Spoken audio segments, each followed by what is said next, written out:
올 한 해가 우리 하나님의 약속하신 은혜를 누리는 귀한 한 해 되시기를 바랍니다. 주님이 저와 여러분을 향해서 예비하신 놀라운 은혜와 은총을 또 신령한 복을 받아 누리는 귀한 한 해 되시기를 바랍니다.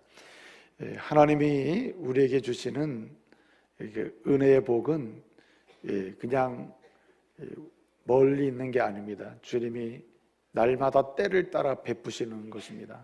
그래서 하나님의 백성들에게 주님은 주님이 예비하신 모든 복이 임하게 하시고 또 각각의 하나님의 사람들에게 이르게 하셔서 그것을 누리게 하심을 믿으시기 바랍니다. 올 한 해 여러분들이 나가고 들어가는 곳에 주의 복이 임하기를 바랍니다. 들어가도 복을 받고 나가도 복을 받으시길 바랍니다. 여러분, 올 한 해 혹시 나는 꼬리가 되는 인생 살고 싶어요 이런 분 있습니까? 나는 뭐든지 난 꼬리가 될 거야 이런 분 있습니까? 손 드시면 제가 그렇게 되도록 기도하겠습니다. 아무쪼록 여러분, 주님은 이 세상 속에서 꼬리가 되기를 원하지 않습니다. 주님은 머리가 되기를 원하십니다. 주님은 여러분이 항상 비천한 곳에서 고생이나 실컷 하라고 주님은 이렇게 원하시지 않습니다. 주님은 여러분이 높은 곳에 있기를 원하십니다. 신명기 28장 말씀을 보게 되면 하나님의 백성들을 향한 하나님의 소원이 있는데 모든 민족 가운데 하나님의 백성을 뛰어나게 하시기를 기뻐하시고 주의 약속하신 복이 임하며 이르기를 원하시고 들어가도 나가도 복을 받기를 원하십니다. 그리고 여러분, 인생을 살면서 맨날 꾸며 살아야지 하는 분 없잖아요. 올해도 1월부터 12월까지 꾸며 살아야지 이런 분 있습니까? 여러분, 꾸어주는 인생 되시길 바랍니다. 신명기 28장 12절 하반절 말씀을 보게 되면 너희가 꾸어줄지라도 꾸지 아니할 것이요, 이것이 주님의 소원이에요. 꾸어주는 인생 되시길 바랍니다. 28장 13절 말씀 보게 되면 이런 말씀이 있습니다. 여호와께서는 너희로 하여금 머리가 되게 하시고 꼬리가 되지 않게 하실 것이다. 너희로 하여금 위에 있게 하고 높은 곳에 있게 하고 낮은 곳에 처하게 만들지 아니하실 것이다. 이것이 주님의 소원임을 말씀하고 있습니다. 여러분, 약속하신 복이요, 약속하신 은혜이니 이 은혜를 사모하시고 올 1월부터 12월까지 주님이 약속하신 이러한 소원의 은총들을 누리시기를 말씀으로 축복합니다. 여러분, 이 하나님의 백성들이 하나님의 은혜를 경험하고 예수를 만나고 예수의 은혜를 경험하게 되면 사람이 변하게 됩니다. 변하게 되죠. 여러분, 조지 버벌리 쉐아라고 하는 사람이 있었는데 이 사람은 빌리 그레함 목사님과 함께 전도의 역사를 이뤘던 사람입니다. 빌리 그레함 목사님이 다니면서 집회할 때마다 찬양 사역에 함께 했던 사람이 쉐아라는 사람입니다. 이 사람이 작곡한 노래 중에 하나가 주 예수보다도 귀한 것은 없네, 이 찬송인데요, 이 찬송을 부를 때마다 수많은 사람이 은혜를 받았다고 합니다. 어느 날 빌리 그레함 목사님이 수많은 사람이 모인 곳에서 복음을 전하며 말씀 집회를 할 때에 이 쉐아가 찬양을 하게 됐습니다. 찬양을 인도하고 찬양을 하게 됐어요. 영광의 찬양을 돌릴 때에 수많은 사람이 그 고백적 찬양 속에 고백되는 예수 그리스도의 은혜를 깨닫고 은혜를 받았습니다. 집회가 끝난 다음에 이 쉐아라는 사람 앞에 많은 사람이 다가왔습니다. 당신은 어떻게 그렇게 찬양할 때마다 열정적으로 찬양하고 주님을 뜨겁게 고백하고 그 은혜를 감동적으로 고백하며 그렇게 찬양하느냐 하면서 묻습니다. 당신은 하나님을 얼마나 많이 알고 있습니까? 당신이 아는 하나님은 어떤 하나님입니까? 우리도 그 하나님 만나고 싶고 그 하나님 알고 싶다고 얘기했어요. 그럴 때 쉐아가 이야기합니다. 나도 형제들처럼 자매들처럼 여러분처럼 나도 하나님을 많이 알지는 못합니다. 그러나 내가 만난 하나님, 내가 알고 있는 하나님은 이분입니다. 나를 오늘까지 변화시키셨습니다. 할렐루야. 나를 변화시키신 분이, 나는 다른 분 모르겠어요. 하나님이 어떤 분이 잘 모를 수도 있겠습니다. 나도 잘 모르는 분이 너무 많아요. 그러나 나는 분명히 압니다. 내가 아는 하나님은 나를 뭐 하시는 분? 변화시키신 분입니다. 여러분, 우리 예수님 어떤 분이십니까? 여러분이 알고 있는 예수님 어떤 분이세요? 예수 그리스도 안에서 우리가 죄 사함 받고 하나님의 자녀가 되었는데, 여러분, 엄청난 변화를 완벽하게 일으키시는 분, 변화시켜 주시는 분이 예수 그리스도이심을 믿으시기 바랍니다. 우리가 예수님 만나고 예수님 만난 이후에 엄청난 변화가 일어나고 있습니다. 그 변화시키신 주님을 알아야 돼요. 우리 주님은 변화시키시는 분임을 알아야 돼요. 오늘까지 변화시키신 그 주님은 앞으로도 우리의 인생을 변화시키실 것을 믿어야 됩니다. 우리 주님을 만난 사람마다 우리 주님은 그를 어떻게 변화시키셨습니까? 우리를 어떻게 변화시키셨습니까? 예수님을 만난 사람, 우리 주님이 변화시키시는 분임을 알게 되는데 어떻게 변화시키십니까? 저와 여러분을 근본적으로 신분을 바꿔주셨습니다. 로마서 3장 24절 말씀 보게 되면 우리는 죄인이었노라, 악인이었노라, 죄악 가운데 거하였노라. 이제 로마서 말씀 증언이 뭡니까? 사단의 종로로 탄 자들이었노라. 그런데 이러한 죄를 우리 주님이 변화시켜 주셨습니다. 어떻게? 의인으로, 생명의 사람으로, 사망의 사람에서 생명의 사람으로, 생명의 한의와 감격을 노래하는 사람으로 바꿔주셨다는 거예요. 신분을 완벽하게 바꾸셨습니다. 주님을 만난 사람, 주님이 변화시켜 주시는 분임을 알게 되는데, 그 주님을 만나게 되고 알게 되는데 그 주님이 우리를 어떻게 바꿔주셨습니까? 우리를 근원적으로 신분상으로 죄인에서 의인으로 바꿔주셨을 뿐만 아니라 사망의 그늘 아래서 생명의 그늘 가운데로 바꿔주셨을 뿐만 아니라 주님은 우리의 삶의 목적을 바꿔주셨어요. 여러분, 사도 바울은 고백합니다. 내가 주님을 만났는데 내가 아는 주님은 어떤 분인가? 변화시키신 분이다. 어떻게? 나를 죄인에서 의인으로 신분을 바꿔주셨고 근본적으로 내 삶의 목적을 바꿔주셨다. 그래서 그는 편지를 쓸 때마다 서신서에서 외치고 있습니다.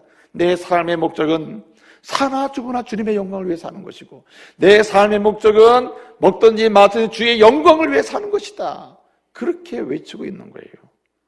그렇습니다, 여러분. 주님을 만나면 우리는 주님을 알게 돼. 어떤 주님? 변화시켜 주시는 분. 어떻게? 삶의 목적과 지향점을 바꿔주시는 그 주님을, 변화시켜 주시는 분을 만나게 되는 거예요. 근원적으로 중요한 것이 하나 있습니다. 우리가 주님을 만나면 변화시켜 주시는 주님을 만나게 되는데 무엇을 변화시켜 주십니까? 삶의 실제를 변화시켜 주셔요. 삶을 변화시켜 주신다. 제가 고백한 게 그것입니다. 내가 아는 하나님, 나는 하나님을 알고 있다. 나를 변화시켜 주신 하나님. 신분을, 목적을, 그리고 삶의 실제를 변화시켜 주신 분이다. 사도 바울은 말입니다. 이렇게 고백하고 있어요. 주님을 만났더니 주님이 나를 바꿔주셨다. 어떻게? 지금까지는 내가 원하는 대로 내 인생을 살았는데 주님을 만난 다음에 주님이 나를 바꿔주셨다. 내 안에 주님이 계셔서 주님이 원하시는 아주 복 있는 인생으로 바꿔주셨다. 그렇게 고백하고 있습니다. 그래서 갈라디아서 2장 20절에서 그렇게 고백하는 것입니다. 이제는 내가 사는 것이 아니라 내 안에 계신 예수를 인하여 사는 인생으로 나는 바뀌었다고 얘기하고 있습니다. 여러분, 우리가 만난 주님은 어떤 분? 우리를 변화시켜 주시고 변화시키시는 분임을 믿으시기 바랍니다. 근데 여러분, 그 주님이 저와 여러분을 변화시켜 주시고 그리고 바꿔 주시는데, 주님이 정말 바꿔 주시기를 원하시는 게 하나 있습니다. 그것이 무엇일까? 모든 사람은 다 앞서 말씀드린 대로 머리가 되고 싶어하고 높은 곳에 있고 싶어하고 그리고 으뜸이 되고 싶어하고 크고자 하는 거예요. 큰 사람 되고 싶어해요. 여러분, 나는 큰 사람 되고 싶지 않아요. 나는 작은 사람, 항상 바닥에 있는 사람 되고 싶어야 하는 사람은 웃어보세요. 웃질 않죠. 나는 으뜸되고 싫어요. 나는 맨날 꼴찌가 되고 싶어야 하는 사람 손 들어보세요. 없죠. 나는 모든 민족 가운데 뛰어난 사람 되기 싫어요. 나는 모든 사람 가운데 정말 형편없는 사람 되고 싶어요. 없죠. 그렇습니다, 여러분. 모든 사람은 세계의 어느 곳에 있든지 간에 공통적인 특징이 있어요. 높아지고 싶고, 으뜸되고 싶고, 뛰어나고 싶고, 머리가 되고 싶고, 높은 곳에 있고 싶고, 잘 되고 싶고. 여러분, 이런 성도 되시길 바랍니다. 자, 그런데 주님은 어떤 분, 우리가 만난 주님 어떤 분, 우리를 바꿔주시고 변화시켜 주시는 분인데, 실제적으로 바꿔주고 싶은 게 뭐냐면 으뜸이 되고자 하는 것을 바꿔주기를 원하셔요. 너 뭐 되고 싶냐? 어떻게 살고 싶냐? 으뜸이 되고 싶고 높아지고 싶고 잘 되고 싶고 그리고 머리가 되고 싶고, 이게 본 마음인데 이것을 바꿔주기를 원하시고 바꿔주시는 분이 주님이시라는 거예요. 사도 바울은요, 그 시대적으로 높아지기를 원했어요. 으뜸되고 싶었어요. 그는 미국으로 말하면 예컨대 무슨 하버드 법대 출신입니다. 영국으로 말하면 뭐 캠브리지나 옥스퍼드 법대 출신이에요. 바울이라는 사람이 가말리엘 문화생이라는 말은 그 시대의 최고의 법학도라는 말입니다. 그리고 최고의 인재라는 뜻이에요. 그는 으뜸이 되고 싶었던 것입니다. 그래서 최고의 법률가, 최고의 교수 밑에서 최고의 교육을 받은 거예요. 그리고 그의 인생을 으뜸을 향하여, 높아지기를 향하여 달려간 것입니다.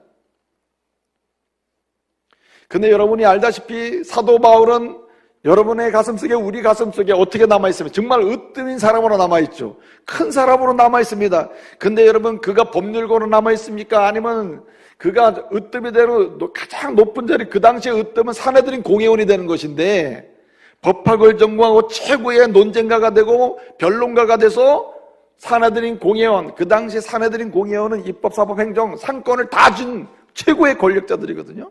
그렇게 되는 게, 으뜸이 되는 건, 높아지는 건, 머리가 되는 게 꿈이었습니다. 근데 여러분, 예수 만난 다음에 그 으뜸이 바뀌었어요. 높아지는 게 바뀌었어요. 머리가 바뀌었다 이 말이에요. 머리가 되긴 됐어요. 으뜸이 됐습니다. 높아졌어요. 그런데 바뀌었다는 거예요. 주님은 이걸 바꿔주기를 원하신다. 주님은 우리를 변화시키신 그 주님은 우리의 이것을 바꿔주기 원하시고 바꾸시기를 원하시는 거예요. 그래야 행복하다는 거예요. 그래야 하나님의 신실한 사람으로 역사 속에 남는 인물이 될 수 있다는 겁니다. 그래야 가정도 살리고 교회도 살리고 어떤 공동체이든 간에 살리는 사람으로서 으뜸이 될 수 있다는 말이에요. 여러분, 오늘 본문 말씀이 그 얘기입니다. 오늘 17절부터 우리가 말씀을 읽었습니다. 그런데 오늘 20절부터 28절까지 말씀을 보게 되면 세베대의 아들들의 어머니가 예수님께 나가서 우리 아들 으뜸 되게 해달라고 얘기합니다. 가장 큰 사람 되게 해달라고 얘기해요. 주님이, 당신이 한 나라가 이루어지고 왕이 되면은 우리 두 아들을 우편과 좌편에 앉혀달라고 그래요. 여기 20절에 세베대의 아들들, 이 아들들 복수인데 이 아들들은 누구냐면 예수님이 제자 삼은 두 아들 야고보와 요한을 가리킵니다. 이 어머니 이름은 살로메인데, 이 살로메라는 어머니가 가가지고 예수님께 얘기하면, 당신이 내 두 아들이 있는데 두 아들 다 제자 삼았잖아요. 그러니까 당신이 왕이 되면은 내 두 아들 야고보와 요한을 우편 좌편에 앉아주세요. 이렇게 얘기하는 거예요. 오늘 본문 말씀을 보게 되면은 주의 나라가 임하면 주의 우편에 주의 좌편에 내 아들을 앉혀달라고 하거든요. 사실 주님의 나라, 주의 우편, 주의 좌편이 있습니다만은 사실은 주라는 말은 이제 큐리의 큐리오스라는 말인데 이 말이 쓰인 건 아니에요. 원래 원문상으로 보게 되면 주의 나라에서라고 얘기할 때 바실레이아 소이라는 말은 당신의 라는 뜻이거든요. 덱시온 소이, 당신의 우편에, 당신의 좌편에, 이렇게 얘기합니다. 당신의 나라에, 당신의 우편에, 당신의 좌편에. 이건 친근한 언어입니다. 당신이라는 말이 굉장히 친근한 언어입니다. 소이라는 말을 쓸 때는 굉장히 밀접한 관계 속에 쓰는 말이에요. 근데 이 여인이 나가가지고 얘기합니다. 당신이 내 두 아들 제자로 삼았으니 당신이 왕이 되면 12명 제자 당신이 뽑아놨는데 12명 중에서도 내 두 아들, 둘 데려갔으니까 두 아들을 으뜸되게 해주시고 높은 자리에 앉혀주십시오. 이렇게 얘기하는 거예요. 마가복음 10장 35절을 보게 되면 똑같은 본문 말씀이 기록되고 있습니다. 똑같은 사건을 마가도 기록하고 마태도 기록하고 있습니다. 근데 마가복음 10장 35절을 보게 되면 거기에는 세베대의 아들들 야고보와 요한이 예수님께 나가서 두 형제가 말이에요. 다른 제자들도 다 있는데 10명의 제자들을 제쳐놓고 해집고 나가가지고 우리 예수님께, 우리 12제자 중에 우리 두 형제니까 우리 두 형제, 주님이 왕이 되면은 한 자리씩 허락해달라고 얘기합니다. 그러니까 엄마 살로메하고 두 아들 야고보와 요한이 셋이서 작정하고 날 잡아서 예수님께 간 거예요. 다른 제자 물리치고 간 겁니다. 엄마도 우리 아들 2인자 되게 해달라고, 으뜸되게 해달라고 하고, 엄마 얘기에 발맞춰서 두 아들도 으뜸되게 해달라고, 큰 자리 달라고 막 얘기하는 거예요. 우리가 이 상황은 어떤 상황이냐면 정신없는 상황입니다. 아들도 막 두 사람이 막 요한 야고보 번갈아 가며 얘기하고, 엄마도 막 얘기하고, 좀 한 사람은 차근차근 얘기하면 좋은데 이 상황이 막 얘기하는 상황이거든요. 이 상황 속에 이 제자들이 어떻게 됐습니까? 다른 10명의 제자가. 오늘 본문 말씀 보게 되면 24절에 보게 되면 분이 여겼다 그랬어요. 분이 여겼다. 여기 분이 여긴다는 말은 아가낙테오라고 하는 말인데, 아가라는 말은 아가낙테오라는 말은 아가, 그 앞에 있는 아가라는 말이 많다는 뜻이고, 거기 아코마이 뒤에 낙테오라는 아코마이라는 말인데 그 동사인데, 요거는 슬퍼한다는 뜻이에요. 그러니까 울며 불며 하면서 이것도 아주 많이 분노하고 격노했다, 이런 뜻이에요. 막 난리를 치는 거예요. 아니 너네가, 아니 엄마까지 와서 왜 이러냐고 막 이래가지고 상황이 시끌벅적하게 됐습니다. 기가 막힌 상황 아니에요? 다 뭐 되고자 이러는 겁니까? 사람이 평등을 가장한, 공평을 가장한 이기주의를 끊임없이 사람들은 드러내는 경우가 많아요. 교회에서 왜 화가 납니까? 어떤 성도를 뭐 어떻게 해주면 왜 그 성도만 그럽니까? 라고 속이 상하고 막 화가 나거든요. 하나는 이유는 왜 그렇습니까? 목사님 공평하게 대해야죠, 이렇게 평등하게 대해야죠, 이렇게 하지만 사실은 핵심은 뭡니까? 나도 좀 나를 높여주지 왜 안 하냐, 이런 거 아닙니까? 본래 세상은 평등을 가장해서 자기의 이기심을 드러내는 겁니다. 사람이 자기의 합리성을 얘기하자고 할 때 보통 자기의 아름다움을 표현하고자 할 때 보통 세 가지를 사용합니다. 첫째, 논리성을 사용해요. 설득력이 있어야죠. 진짜 말 되네. 논리적입니다. 논리를 사용해요. 두 번째, 미학을 사용해요. 뭔가 이게 내가 말을 하는데 상대가 볼 때 아름다워야 되거든요. 추하면은 그렇잖아요. 그러니까 아름답게 포장을 해야 되거든요. 그래서 논리를 사용하고 미학을 사용하는 거예요. 그 다음에 뭘 사용합니까? 자기 삶을 뭔가 지지를 받으려고 의도적으로 도덕성을 사용합니다. 도덕을 사용해요. 여러분, 칸트라고 하는 철학자가 사람의 이기주의를 세밀하게 분석해가지고 사람의 이기주의는 어떻게 포장돼서 어떻게 나타나는지를 설명을 하면서 이기주의라는 논문을 쓴 게 있거든요. 그 논문을 보게 되면 사람이 이기주의는 세 가지 형태로 나타난대요. 첫째는 논리적 이기주의. 자기가 명료하게 따져서 드러내는 것이 옳다는 겁니다. 그게 논리적 이기주의예요. 두 번째, 미학적 이기주의가 있어요. 자기의 느낌, 따뜻함, 자기가 느끼고 하는 것이 따뜻하고 좋으면 그것이 옳다는 겁니다. 미학적 이기주의. 그리고 또 무엇입니까? 자기에게 유익이 되면 그것이 아름다움이라는 거예요. 그건 도덕적 이기주의죠. 자, 그런데 얘기하려고 하는 건 뭐냐면은 이렇게 논리로 아름다움으로 포장하고 도덕으로 포장해서 자기를 아무리 설명하고 많은 사람을 다 이와여 일하는 것처럼 보이는데 사실은 누구를 위하여? 자기를 위하여 그러고 있다는 거예요. 자기를 위하여. 오늘 본문 말씀에 세베대의 아들들 어머니, 곧 살로메가 야고보와 요한을 데리고 나온 것도 아예 대놓고 자기를 위해서 그런 거고, 그 다음에 10명의 제자들도 어떻게 해요? 대놓고 자기를 위하는 거예요. 불이 여겼다.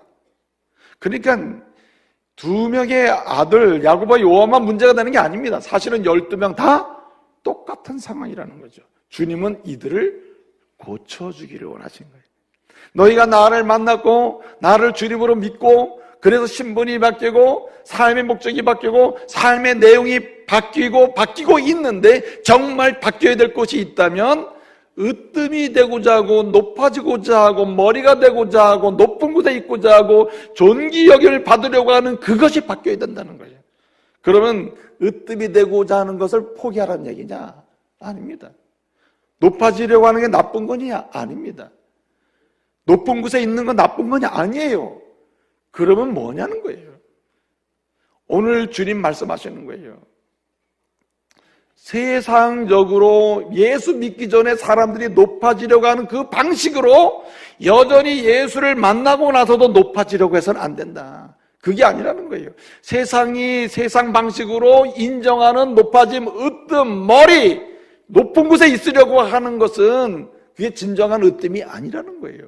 주님은 오늘 우리에게 말씀하십니다. 너희는 으뜸이 돼야 한다. 좋다. 으뜸이 되려고 해라.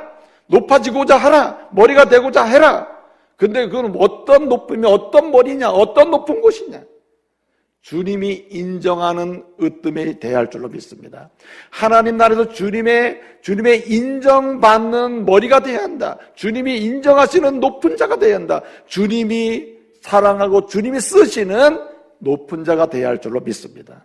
그래서 여러분, 우리는 바뀌어야 돼요. 내가 원하는 으뜸이 아니고 내가 원하는 머리가 아니고 내가 원하는 높은 곳이 아니라 주님이 인정하는 으뜸, 주님이 쓰시는 머리, 주님이 쓰시는 높은 것, 주님이 귀한 여기는 리더십, 존귀함, 이런 사람 되어야 할 줄로 믿습니다.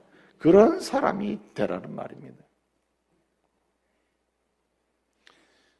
어떻게 하면 주님이 인정하는 으뜸이 될 수 있을까요? 주님은 여기 으뜸이 된다는 말은 사실은 으뜸이 되고자 하는 이런 말이 있잖아요. 오늘 본문 27절에 나오잖아요. 여기 호스델로 에이나이 프로토스라는 말입니다. 델로라는 말은 뭐뭐 하는 이라는 말이고, 에이나이 되고 된다는 말이고, 프로토스라는 말은 으뜸이라는 말인데, 프로토스는 첫째라는 말도 되고 으뜸이라는 말도 되고, 그리고 눈에 띈다, 가장 현저하다는 뜻이거든요. 순서상으로 1등의 문제가 아니라 눈에 띄고 드러나고 그리고 으뜸이 되는 그 상태를 가리킵니다. 주님은 주님이 인정하고 주님의 눈에 띄는 사람이 되라는 거예요. 주님의 눈에 들어오는 사람이 되라는 말입니다. 주님이 인정하는 사람, 주님이 시선을 끄는 사람이 되라는 말이에요. 여러분, 세상에서 으뜸이 되고자 한다는 말은 세상 사람들에게 시선을 끄는 사람이 되는 거라면, 여기 주님이 인정하는 으뜸이 되고 높은 자 머리가 된다는 말은 주님의 시선을 끄는 사람이 되는 거예요. 주님의 시선을 끌 수 있는 사람이라면 사람들의 시선도 지속적으로 끌 수 있음을 믿으시기 바랍니다. 사람의 시선은 일시적으로 끌 수 있을지 모르지만 주님의 시선이 없는 그 사람은 진정한 으뜸이 될 수 없다는 거예요. 그러므로 주님이 인정하는 으뜸, 주님의 시선을 끌 수 있는, 주님의 인정받는, 주님이 쓰실 수 있는 머리여 높은 자요 존귀한 자가 되어야 할 줄로 믿습니다. 어떻게 하면 이런 사람 될 수 있습니까? 오늘 주님이 본문을 통해 주시는 메시지가 여기 있어요. 첫째는 주님처럼 사랑해야 할 줄로 믿습니다. 사랑하는 곳에 으뜸의 역사가 나타나요. 여러분, 사랑하는 어떤 사람은 시간이 갈수록 사람들 마음속에 으뜸으로 남아있어요. 귀한 사람, 존귀한 사람, 머리로 남게 된다는 말입니다.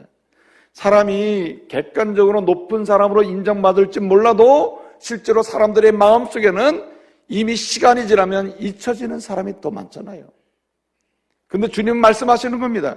주님이 인정하는 으뜸의 사람, 높은 사람, 머리가 되는 사람은 어떤 사람이냐? 시간이 갈수록 감동으로 영원히 남아있는 그 사람, 귀한 사람으로 남는 그 사람이라는 거죠. 어떤 사람입니까? 사랑하는 사람, 깊이 사랑하는 사람. 오늘 17절부터 19절 말씀을 보게 되면 이런 말씀이 나옵니다. 예루살렘의 17절, 예루살렘에 올라가실 때에 주님이 제자들에게 말씀하신다.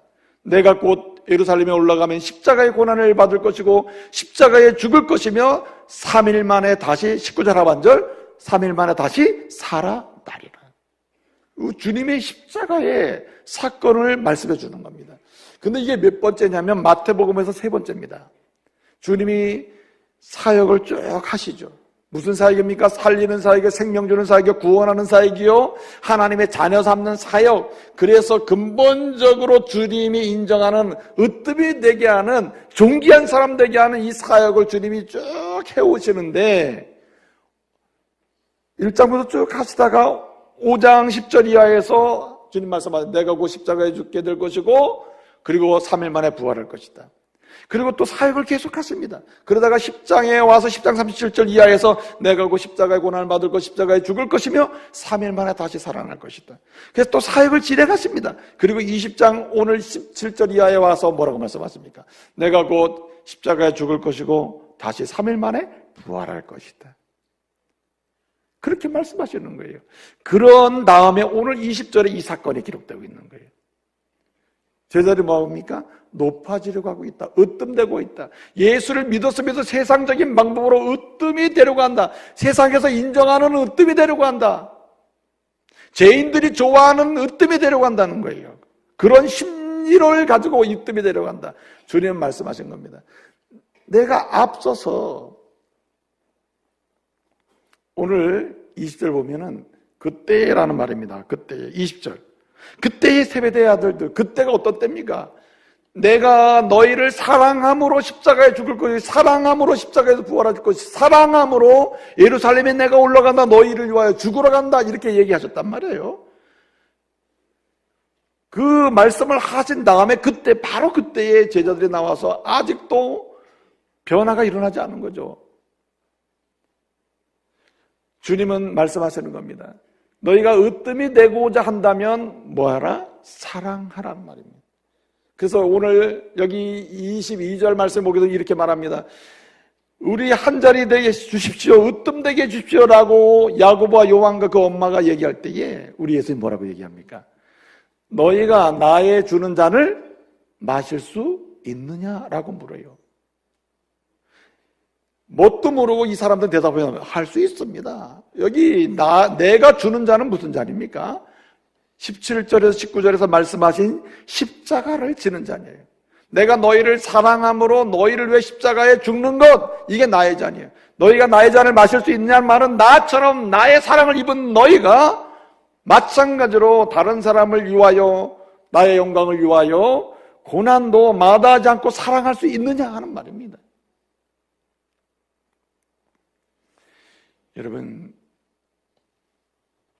사랑하는 곳에서 하나님의 놀라운 역사가 일어남을 믿으시기 바랍니다. 주님의 그 놀라운 은혜는요, 사랑하는 곳에서 경험되는 겁니다. 여러분, 그 섹스피어라는 사람이 쓴 글 중에 불사조와 거북이라는 글이 있거든요. 짧은 글입니다. 근데 그 글에서 아주 감동적인 표현을 하나 했어요. 사랑 안에는 숫자 1, 2, 3, 4 숫자가 암살되었다라는 표현이 나옵니다. 사랑 안에는 숫자가 암살된다. 무슨 말입니까? 사랑하는 곳에는 복수가 존재하지 않는다 이 말이에요. 아내가 남편을 사랑하고 남편이 아내를 사랑하면 부부는 하나. 그렇죠? 하나 아닙니까? 우리가 교회를 사랑하면 교회와 나와 하나. 주님을 사랑하면 주님과 나는 하나.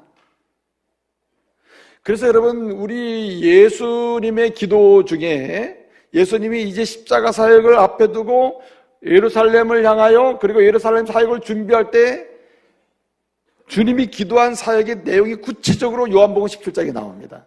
그 요한복음 17장 21절을 보게 되면 아버지가 내 안에 내가 아버지 안에 계신 것 같이 우리가 하나이듯이 주님, 지금 저 제자들도 뭐하게 하소서? 성도들도 하나가 되게 해주십시오.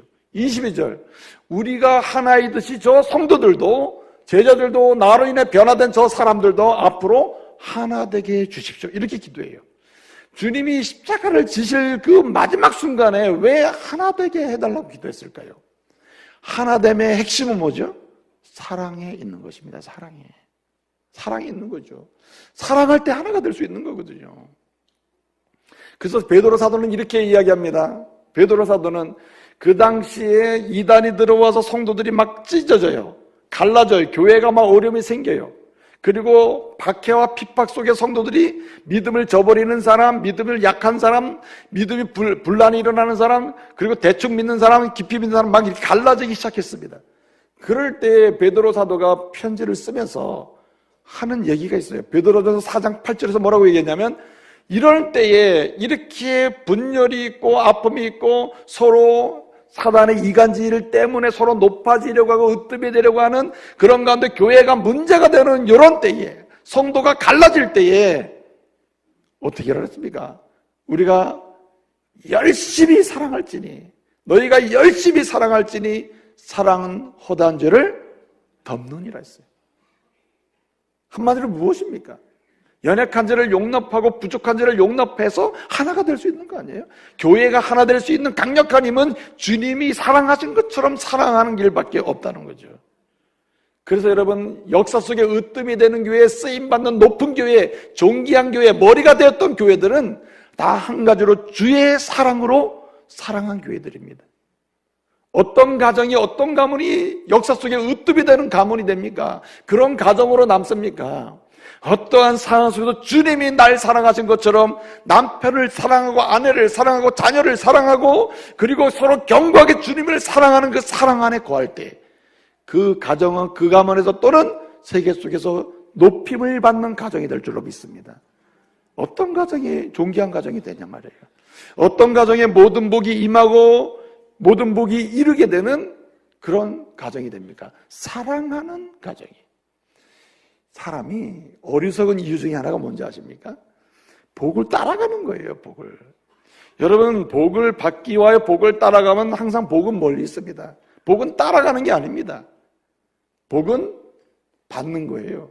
그래서 여러분, 신명기 28장 6절을 보게 되면 또는 2절을 보게 되면 복이 내게 임하고 내게 미치리니 내게 임하고 내게 따라오리니라고 했습니다.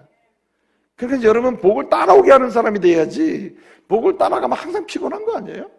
으뜸이 되는 복, 높아지는 복, 머리가 되는 복, 이거 따라가려고 하면 얼마나 힘들어. 항상 잡지도 못하고. 근데 여러분, 높아지는 복, 으뜸이 되는 복, 이게 따라오게 하는 방법이 있다. 따라오게 하는 방법은 뭐냐면 주의 말씀대로 뭐 하는 거예요? 사랑하는 것입니다. 여러분, 어려워도 아내를, 남편을 사랑하고, 어려워도 주님이 날 사랑하죠. 자녀를 사랑하고, 힘들어도 부모를 사랑하고, 공부하고 어렵더라도 성도를 이해하며 사랑하고, 교회를 사랑하고 조국을 사랑할 때 우리 주님의 약속하신 은혜가 따라올 줄로 믿습니다. 여러분의 집으로 따라와요. 막 들어와. 막아도 들어와, 막아도. 왜? 사랑하는 곳에는 으뜸의 은총이, 머리됨의 은총이 따라오는 것입니다. 또 한 가지, 오늘 여기 말씀을 보게 되면은 으뜸이 되려면 어떻게 돼요? 주님이 인정하는 으뜸, 주님이 인정하고 귀 쓰는 인정받는 높은 자가 되는 길이 뭐냐 이거죠. 오늘 본 말씀 보게 되면은 낮아질 때 복이 임한다. 낮아질 때 으뜸이 되는 역사가 일어난다고 얘기합니다. 오늘 25절을 보게 되면 이방의 권세자들이 너희를 주관하는 줄 알고 또 고관 대작들이 권세를 부리는 줄 너희가 알거니와 너희는 그래서는 안 된다고 합니다. 여기 너희를 주관한다 할 때 이 주관한다는 말은 한마디로 뭐냐면은 이거는 자기 마음대로 강압적으로 지배해버리는 겁니다. 그런데 더 중요한 건 뭐냐면 너희가 이방의 고관들이 권세를 부리는 줄 아는데 하나님의 사람들 나를 믿고 구원받은 너희는 그래서는 안 되지 않느냐. 그렇게 권세를 부려서는 안 된다. 여기 권세를 부린다는 말이 카텍 수시아조라는 말이에요. 카텍 수시아조. 이것은 뭐냐면 교만한 마음을 가지고 모든 사람을 그 자기 밑으로 다 서열을 매겨 집어넣어요. 집어넣는데 밟는 상태를 가리켜요. 세상의 높아짐이 으뜸이 다 이런 것이다. 그러나 주님이 으뜸으로 삼고 높아지게 하는 사람은 어떤 사람이냐? 스스로 다른 사람의 발밑에 들어가는 것이다. 그렇다고 발밑에 들어갈 필요는 없겠지만은 낮아지는 사람이라는 거예요. 낮아지는 사람. 여러분, 어거스틴은 제자들이 어느 날 왔습니다. 당신이 이전에는 뭐 그렇게 정력적으로 음란하고 성적으로도 음란하고 문제도 많았잖아요, 선생님. 근데 당신은 어떻게 그렇게 변화가 돼가지고 그렇게 존귀함을 받고 으뜸이 되고 많은 사람들이 존귀한 자로 이렇게 당신을 이렇게 인정하는데 어떻게 그런 사람이 됐습니까? 물으니까 어거스틴이 얘기합니다. 그 방법은 첫째도 겸손, 둘째도 겸손, 셋째도 겸손. 첫째도 낮아지며 둘째도 낮아지며 셋째도 낮아지는 것이다. 어거스틴은 이런 결론을 내리고 있습니다. 겸손만이 하나님의 은혜를 받는 유일한 그릇이다. 하나님의 은혜가 임해도 당겨지지 않는 게 문제가 아닙니까? 우리에게 하나님의 은혜가 임할 때, 으뜸의 은총이 임할 때, 존귀함의 은총이 임할 때, 머리가 되게 하셔서 세계를 섬길 수 있는 그 은혜를 주실 때, 그 은혜를 담을 수 있는 유일한 그릇이 있다면 겸손의 그릇이라 해요. 겸손의 그릇. 예? 헨리 나우엘이라는 분이 있었습니다. 이분은 어릴 때부터 신동 천재라는 말을 들었어요. 자라면서 계속 올라갑니다. 사람들이 대단하다 큰 사람으로 봤어요. 저 사람은 으뜸이다, 뛰어나다, 머리가 되는 사람이다. 하버드 대학의 일찍 교수가 됐습니다. 이 사람이 쓰는 책마다 베스트셀러가 됐어요. 한 20권 이상을 썼거든요. 사람들이 전부 야 대단하다 으뜸이다 이렇게 인정을 했습니다. 그런데 어느 날 이 사람이 교수직을 다 포기하고 어떤 작은 시골 마을에 가가지고 정신박약, 너무나 삶이 안 되는 정말 장애 아들을 위해서 희생하며 섬기는 사람이 됐습니다. 여러분, 정신박약 아들이 용변 보는 것도 못하잖아요. 그거를 용변 보는 훈련을 시켜주고 언어를 가르치고 옷을 입혀주면서 평생 보냅니다. 사람들이 너무 의아한 거예요. 아니 그렇게 뛰어나고 그렇게 똑똑하고 그렇게 머리 역할을 할 수 있는 사람이 갑자기 시골 가서 왜 저러고 사나? 사람들이 너무 궁금했습니다. 어느 날 이 사람이 책으로 대답을 했어요. 그 책 제목이 뭐냐면 예수 이름으로라는 책이에요. 예수 이름으로. 그 책에서 사람들의 그 궁금함에 대한 대답을 합니다. 그 대답의 핵심이 뭐냐면 내가 어릴 때부터 계속 뛰어남, 높음 이런 것들 경험하고 살았다. 계속 올라가는 경험하는 거예요. 오르막길을 계속 경험한 겁니다. 사람들이 계속 하늘을 불러요. 그러면서 그는 고백합니다. 내가 어느 순간에 계속 올라가고 있을 때 나는 그리스도의 진정한 은혜를 보지 못하게 됐다는 거예요. 세상을 못 보게 된 겁니다. 그래서 그는 모든 걸 딱 버리고 정말 가장 세상에서 힘들고 어리고 아픈 사람들, 아이들을 위해서 내 남은 인생을 드리겠노라고 내려가서 그들과 함께 하면서 예수 이름으로 예수님이 하셨던 대로 내가 낮아져 보니까 그때서야 사람이 보인 거예요. 사람이 똑똑한 사람만 사람으로 보였었는데, 지혜로운 사람만 사람으로 보였는데, 언어도 안 되고 말도 안 되고 용변도 못 가리는 그 아이가 사람으로 보여. 귀하게 보이는 겁니다. 그리고 그들을 향한 눈물이 생겨나는 거야. 그 대답하는 거예요. 내가 내리막길에서야 드디어 예수 이름의 은혜를 발견하게 됐다. 누구에게 으뜸이 되는 은혜가 임하고 높임이 높아지는 은혜가 임하고 존귀함을 받는 은혜가 임하는가? 낮아지는 곳이라. 낮아지는 곳. 낮아질수록 그곳에 임한다. 저와 여러분의 삶 속에 낮아지는 은혜가 있기를 말씀으로 축복합니다. 여러분, 우리 예수님이 어떤 분인가? 예수님은 왜 존귀하신 만왕의 왕이 되셨는가? 왜 만왕의 왕으로 다시 재림하시는가? 그분은 낮아지셨기 때문이에요. 말구에 오셨어요. 세상에 태어나도 말구에 태어난 사람 없잖아요. 말구에 누워진 사람 없잖아요. 그렇죠? 그리고 고난을 받고 십자가에 죽어요. 그리고 장사전에 땅속에 들어간 장사전마다 극도로 하나님의 아들 독생자 예수가 낮아져요. 낮아졌을 때 더 이상 낮아질 수 없는 내림, 겸손의 자리에 이르렀을 때 그는 부활의 역사를 통해서 일어나는 것입니다. 오늘 주님은 누구에게 부활의 높임, 부활을 통한 으뜸의 역사를 보게 하시는가? 가난함에서, 영적인 가난함에서 부활해서 부유함을 누리는 으뜸이 되고 존귀한 사람이 되는가? 내려가는 사람이에요. 내려가는 사람. 그래서 주님에 대한 표현을 히브리서는 이렇게 얘기합니다. 우리 예수님은 만왕의 왕이시다. 그리고 선지성의 선지 대제사장 중에 대제사장이다. 이렇게 얘기하는데 그 이유가 있다는 겁니다. 히브리서 4장 15절에 뭐라고 얘기합니까? 그는 우리의 연약함을 체휼하신 분이고 한결같이 우리와 같이 낮아져서 시험을 받은 사람이다. 한마디로 뭐예요? 낮아지신 분이다. 낮아지신 분. 여러분, 어떤 곳에 가든지 내 자리를 적당한 곳을 찾아 앉으면 그 사람은 높아질 기회가 없어요. 뭐라고 얘기합니까? 주님은 가장 낮은 곳에 가서 앉아라. 그러면 당신을 주님이 높여주신다. 으뜸이 되는 길은 낮은 곳에 임하는, 낮은 곳에. 마지막 한 가지 드리고 싶은 말씀이 있습니다. 오늘 본문 말씀을 보게 되면 26절에 이렇게 말씀하고 있습니다. 너희가 크고자 한다면 성기는 자가 되라. 이렇게 말씀합니다. 여러분, 으뜸이 될 수 있는 방법, 주님이 인정하는 존귀한 자가 되는 방법, 쓰임받는 사람이 되는 길이 무엇인가? 섬기는 거다. 섬기는 것. 사랑하고 낮아질 뿐만 아니라 섬기는 겁니다. 여기 섬기는 자는 디아코노스라는 말인데 지난주에 제가 말씀드렸습니다. 성경에서 디아코노스라는 이 말은 일꾼도 번역되고 섬기는 자로 번역되고 때로는 직분도 번역되기도 합니다. 직분. 집사라는 말도 이 섬기는 자에서 왔습니다.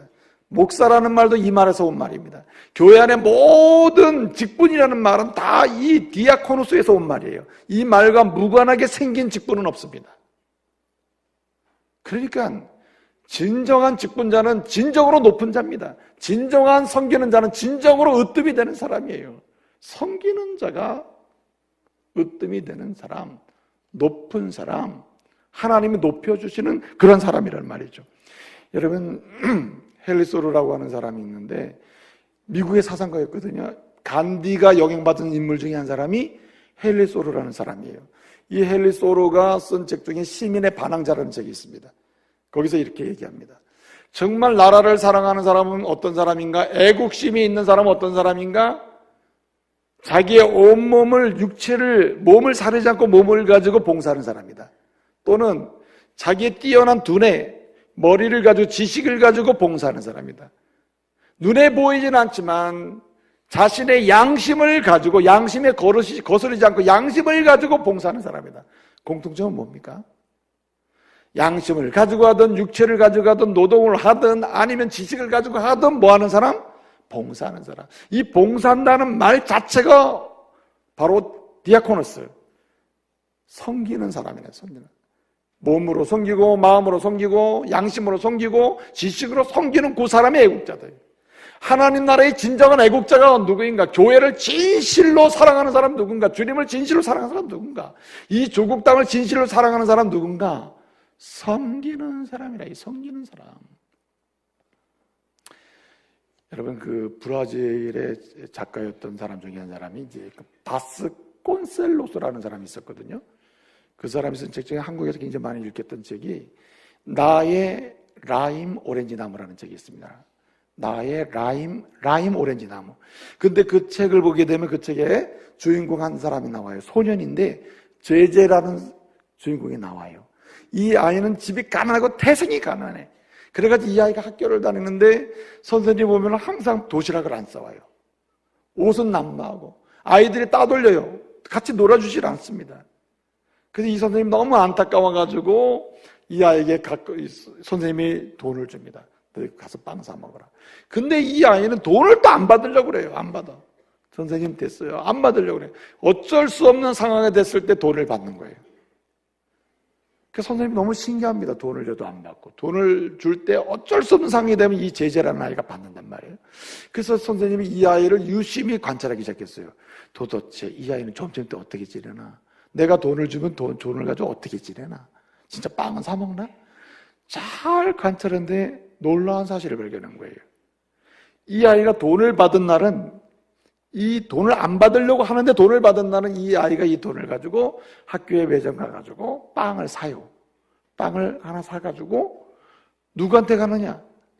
그 반 아이 중에 흑인 아이가 한 명 있는데 자기보다 더 어려운 아이라 이 아이는. 더 남나하고 더 먹지 못하고 이 아이에게 가가지고 그 빵을 나눠주면서 그렇게 서로 이루하며 사는 거예요. 아이 그 생활을 하는 거예요. 이 선생님이 발견한 게 바로 그거라는 거죠. 뭐냐? 누가 주는 자냐? 누가 줄 수 있는가? 누가 으뜸이 될 수 있는가? 많이 가진 자가 많이 주는 게 문제가 아니에요. 항상 주는 자의 자리에 머물러 있는 게 중요하다. 이 아이는 줄 수 있는 아이가 아닙니다. 선생님이 빵을 사 먹으러 줬으면 자기 빵 사 먹기도 바쁜 아이지만 핵심은 뭡니까? 이 아이는 그 빵을 사서 그 빵을 먹지 못하는 아이를 찾아가서 나누어 준다는 거죠. 왜 선생님이 돈을 주는데 안 받으려고 한다? 내가 돈을 받는 것을 보면 저 아이가 얼마나 힘들을까? 나는 더 힘든데 이렇게 될 거 아니냐? 그래서 이 아이는 안 받들었다는 거죠. 여러분, 오늘 수많은 사람들이 예수를 믿으면서도 나는 아직도 줄 수 있는 상황이 아니거나 나눌 수 있는 상황이 아니라고 이야기한다는 거죠. 그런데 여러분, 주님은 한 생명을 받고 예수 안에서 영생을 얻는 순간부터 우리의 시간이든 마음이든 앞서 소로가 얘기한 대로 그가 가진 두뇌든 아니면 양심이든 아니면 육체의 힘이든 가진 외적인 소유를 가지고 있는 대로 바로 뭐 하는 사람이냐? 나눠주는 사람이 되게 만들어줬다는 거죠. 그 사람이 높임을 받고 으뜸이 되게 만들어 놓았다는 거죠. 이제 말씀을 마치겠습니다. 올해 어떤 인생을 살기 원하십니까? 주님이 보실 때 꼴찌가 되기 원하십니까? 주님이 보실 때 낮은 사람으로 살고 싶습니까? 주님이 보실 때 그냥 맨날 꼬리 역할만 하며 살기를 원하십니까? 여러분, 주님이 주시고자 하시는 소원대로 머리가 되시기를 말씀으로 축복합니다. 으뜸이 되시길 바랍니다. 높아지는 역사가 있기를 바랍니다. 길은 여기에 있습니다. 주님처럼 사랑하시길 바랍니다. 오늘부터 여러분 다시 아내와 남편을 바라보세요. 가족을 바라보시고 형제와 이웃을 바라보시고 사랑의 눈으로 볼 수 있기를 바랍니다. 어떤 선교사가 이렇게 얘기했대요. 내가 가서 이렇게 하는데 다 이슬람, 정말 예수 믿으라면 막 그냥 핍박하고 박해하는 곳에서 내가 가서 복음을 전하니까 예수를 믿는 사람이 늘어나더라는 거예요. 그 너무 놀랍잖아요. 그래서 이 사람이 선교를 마치고 자기 고향으로 돌아와가지고 내가 이렇게 선교하니까 예수 믿는 사람들이 실제 많더라. 그렇게 얘기했더니 아니 거기가 이슬람 나라인데 어떻게 예수 믿는 사람이 있냐고 이 선교사가 얘기를 했다는 거예요. 선교사 눈에는 뭐가 보여요? 예수 믿을 사람이 보이고 믿는 사람이 보인다는 거예요. 근데 여러분, 호랑이를 잡는 사람에게는 호랑이가 보여요. 이전에 인두를 신민 침략에 들어가가지고 호랑이를 잡아가지고 가죽을 가지고 뭐 남긴 기록이 있는 모양이에요. 사람들이 그런다는 거예요. 인도에 어떻게 호랑이가 있느냐? 뭐라고 대답합니까? 호랑이를 잡는 사람에게는 뭐가 보여요? 호랑이가 보이는 거예요. 여러분, 예수 안에서 으뜸이 되는 사람은 사람이 보이고 천국이 보이고 하나님의 은총이, 약속된 은총이 보이는 거예요. 올한해는 이것을 누리시기를 말씀으로 축복합니다. 기도하겠습니다. 은혜로우신 아버지 하나님, 이제는 세상에서 으뜸이 되고자 하고 세상 사람들이 추구하는 머리가 되고자 하는 일에서 다시 변화되어 주님이 인정하는 으뜸이 되는 사람 되기를 원합니다. 주님이 귀 쓰시는 높은 자가 되기를 원합니다. 주님이 역사하시는 머리가 되기를 원하십니다. 주님, 우리를 변화시키셔서 주님께서 사용해 주시고 축복의 통로가 되게 하여 주옵소서. 예수님의 이름으로 기도합니다. 아멘.